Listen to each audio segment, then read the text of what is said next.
একেবারেই অসম্ভব কিছুকে জয় করার মূল রসদটা আসলে কি?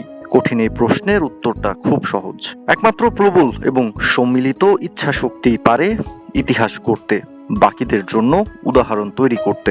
শেরপুরের চরাঞ্চল ক্রিকেট একাডেমি, এই একাডেমির স্বপ্ন, এর যাত্রা, এর গল্প ঠিক তেমনি একটা উদাহরণ যা গোটা বাংলাদেশের ক্রিকেট যাত্রার এক অনন্য মাইলফলক হওয়ার প্রবল সম্ভাবনা রাখে। তিনজন মানুষের অক্লান্ত পরিশ্রম, মেধা আর স্বপ্নে ভর করে একেবারে শিকড় থেকে উঠে আসছেন আগামীর সাকিব তামিমরা।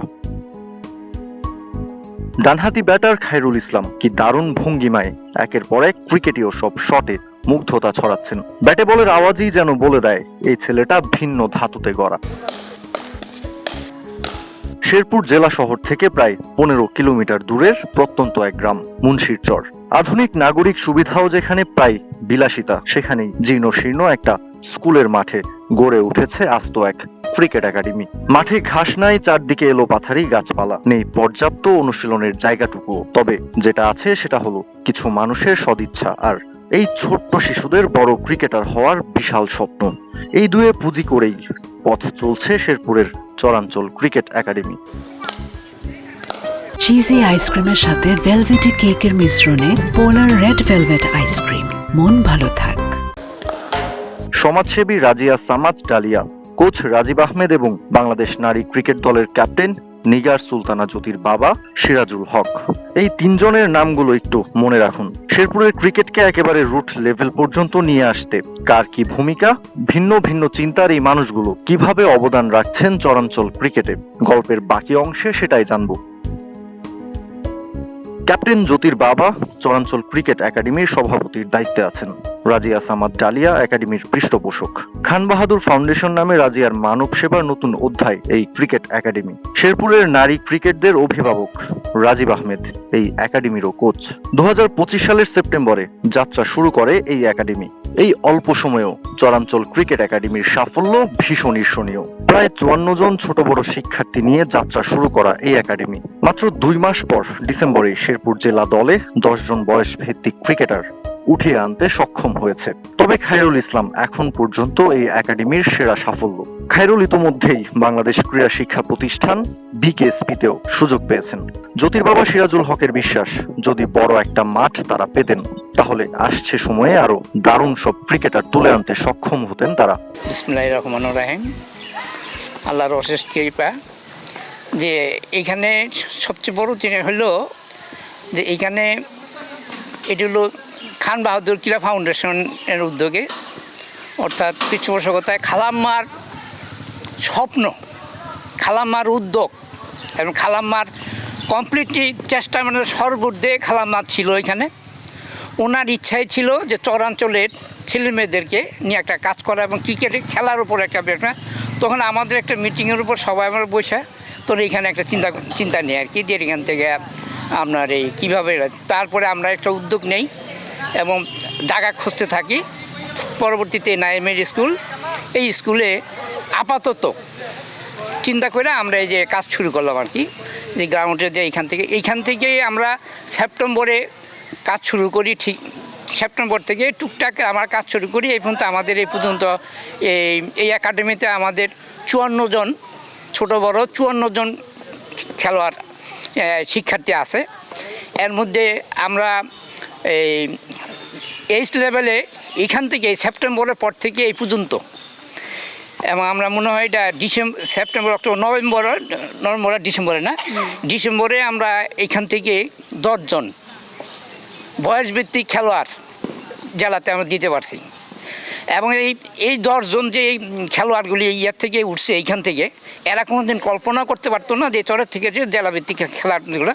শুধু এইখানে এই যে এই চরাঞ্চল ক্রিকেট একাডেমিটা সৃষ্টি হওয়ার কারণেই এটা এতটুকু হয়েছে যে আমাদের 10 জন তো অলরেডি বয়সভিত্তিকেই উঠছে। এর মধ্যে আমরা এই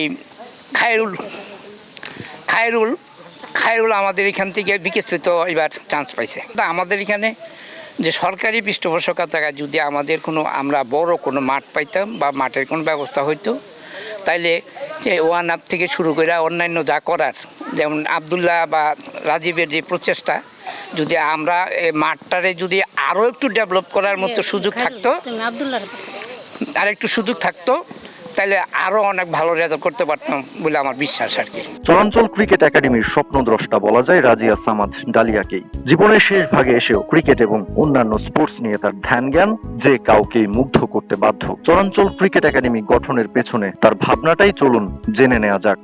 গত বছর আমার একটু মনে হলো যে আমাদের দেশে খেলাধুলার প্রতি একটু নজর দেওয়ার দরকার আছে, প্রত্যেকেরই নজর দেওয়া দরকার। আমার সুস্থ মানুষ তৈরি করতে গেলে, শিক্ষিত মানুষ তৈরি করতে গেলে খেলাধুলার দিকে একটু নজর দেওয়া দরকার। আমি ফুটবলের জন্য কাজ শুরু করলাম, ক্রিকেটের জন্য কাজ শুরু করলাম। সেপ্টেম্বর থেকে আমরা ক্রিকেটের প্রশিক্ষণ শুরু করেছি চরাঞ্চল ক্রিকেট একাডেমি করে। আমাদের যে স্টার জ্যোতি, তার বাবা সিরাজ আলী, তাকে এনে বসালাম যে এটাকে এখানে তুমি একটু কাজ করবে। ওরা আমার ঘনিষ্ঠ মানুষ। তো এই জায়গায় কাজ করতে যেয়ে আমার মনে হলো এখানে অনেক কাজ করবার আছে। আমাদের রাস্তাঘাটে ছেলেরা কিন্তু কাঠ দিয়ে, লাকড়ি দিয়ে ক্রিকেট খেলে, আমরা রাস্তাঘাটে দেখি। তখন বুঝি যে শিশুরা কিন্তু ছোটোবেলা থেকে এতে ইন্সপায়ার্ড হয়, খেলতে চায়, কিন্তু জায়গাটা আমরা তৈরি করে দিতে পারি নাই। এই জায়গাটা আমাদের তৈরি করতে হবে, প্রশস্ত করতে হবে, ওদের কাছে পৌঁছে দিতে হবে খেলাটা। এই খেলাটা যদি আমরা শিশু মনে ঢুকিয়ে দিতে পারি, স্কুলে এখন কিন্তু আনন্দ নেই খেলা লেখাপড়ার, কিন্তু খেলার মধ্যে কিন্তু এখনও শিশুরা আনন্দ খুঁজে পায়, মনের মতো একটা কিছু খুঁজে পায়। এই জায়গায় আমাদের ওদেরকে পৌঁছে দিতে হবে। ওদেরকে আমরা খেলাধুলায় যদি সম্পৃক্ত করতে পারি, বাংলাদেশ একসময় খেলায় নিশ্চয়ই উন্নতি করবে। আমার স্বপ্নটা ছিল যে 2 বছর 2026 এবং 2027 দুটো বছর আমি ক্রিকেট এবং ফুটবল নিয়ে কাজ করব শেরপুরে। ক্রিকেটে আমরা কিছুটা অগ্রগতি হয়েছে, হয় একেবারে 4-5 মাসে কিছুই পাইনি এরকম নয়, একটা আশার আলো দেখতে পেয়েছি, হয়তো একটা প্রদীপে আলো জ্বলেছে। আমরা একটু বড় ইলেকট্রিসিটি আলো দেখতে চাই। ওই আলোটা যখন পৌঁছাতে পারবো সবার কাছে, তখন মনে করব আমরা একটা সমৃদ্ধ জাতি গঠন করতে পারবো। এটি আমার ইচ্ছা। শেরপুরের নারী ক্রিকেটের মতোই সর্বদা বাবার চরাঞ্চল একাডেমির খোঁজ রাখেন নিগার সুলতানা জ্যোতি।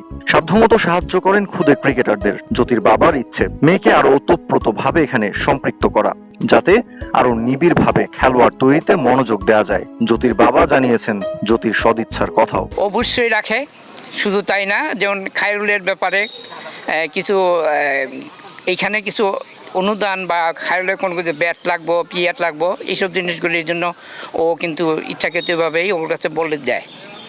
শুধু এইটা না, যে ওখানের মেয়েদেরকে ওটাও ম্যাক্সিমাম কিন্তু ওর যে ইনস্ট্রুমেন্ট থেকে শুরু করা মেয়েদের যা সুবিধা ওটা জ্যোতি বের করে। তারপরে এইখানেও ও কথা আছে যে ও এখানে আসবে, সুযোগ পাইলে এখানে আসবে, এখানে যতটুকু করার আমরা করছে যে আমরা একটু পিছাই রয়েছি, আমরা পিছনে সেই ধরনের আনুষ্ঠানিকতা করতে পারতেছি না। যে একটা আনুষ্ঠানিক করার পরে ও তো আসবেই, কথা দিচ্ছে। আরও দুইজন জাতীয় দলে, আরও 2জন বা যারা আসে তাদেরকে নিয়ে এখানে সে একটা অনুষ্ঠান করবে আর কি, এই উপস্থিত হবে। এটা হলো লোকালি যে খেলোয়াড়, এদেরকে করার জন্য, অনুপ্রেরণা দেওয়ার জন্য ও একটা আনুষ্ঠানিকভাবে আসার জন্য চেষ্টা করতেছে। জ্যোতির বাবা সমাজসেবী রাজিয়া সামাদ ডালিয়া অথবা কোচ রাজীব আহমেদ কিংবা জ্যোতি শেরপুরের ক্রিকেটকে এগিয়ে নিতে যেভাবে এক বিন্দুতে এসে মিলেছেন তা নিঃসন্দেহে প্রশংসার দাবি রাখে। তৃণমূল থেকে ক্রিকেটার তুলে আনায় চরাঞ্চল ক্রিকেট একাডেমি কতটা সফল হবে কিংবা না হবে সেই হিসেব দূরে সরিয়ে রাখলে সবার এই সম্মিলিত উদ্যোগ বাংলাদেশের অনেকের জন্যই হতে পারে অনুকরণীয়। কারণ তাদের হাত ধরেই তো গ্রামের এই ডানপিটে ছেলেরা বড় ক্রিকেটার হওয়ার স্বপ্ন দেখতে পাচ্ছে। কাউসার শান্ত, ক্রিক ফ্রেন্জি।